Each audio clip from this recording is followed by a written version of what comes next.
ஏண்டா இங்கயா படுக்கிற? வேற எங்க படுக்கிறது? இல்ல, இன்னைக்கு எங்களுக்கு கல்யாண நாள். படுச்சே பாடுங்க அங்கிட்டு. என்னைக்குதான் உங்களுக்கு கல்யாண நாள் இல்ல? ஆடி காத்துல அம்மியே பறக்குது.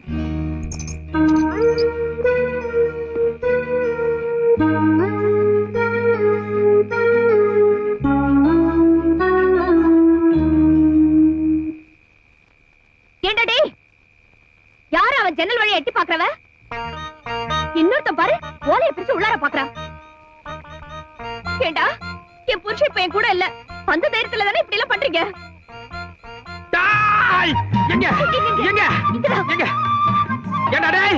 முட்டா பசங்களா, உங்களுக்கு எல்லாம் அக்கா தங்கச்சி இல்ல? அவங்கள நான் எட்டி பார்த்தா உங்களுக்கு எப்படி இருக்கும்? பாக்காதீங்க, அசிங்கமாயிடும். அப்படியெல்லாம் நான் பார்க்க மாட்டேன். இருந்தாலும் ஒரு பேச்சுக்கு சொல்றேன். எங்க என் கையில மட்டும் கிடைச்சீங்க, சத்தியமா ஒவ்வொருத்தரையும் மண்டையை பிறந்து குரவழியை கடிச்சிருவேன். ஐயோ பிள்ளைனா கொஞ்சம் கலரா தலதலன்னு இருக்கத்தான் செய்யும். ஆனா என் பொண்டாட்டி ஆயிட்டான்ல, அயோக்கிய ராஸ்கல்ஸ். இத புடி புடி.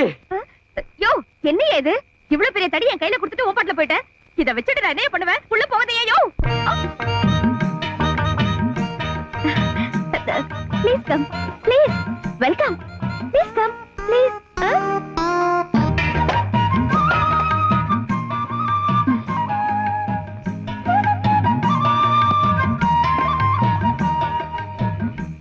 ஏய், எவன் வந்தாலும் நான் பாத்துக்கறேன். நீ கதவை தாள் போட்டு உள்ள போய் படு. இத பாருங்க, மார்கழி மாசம் இந்த பனில படுத்தீங்கன்னா கை கால் எல்லாம் விரைச்சு போயிடும். எது விரைச்சாலும் பரவாயில்ல, நீ உள்ள போ.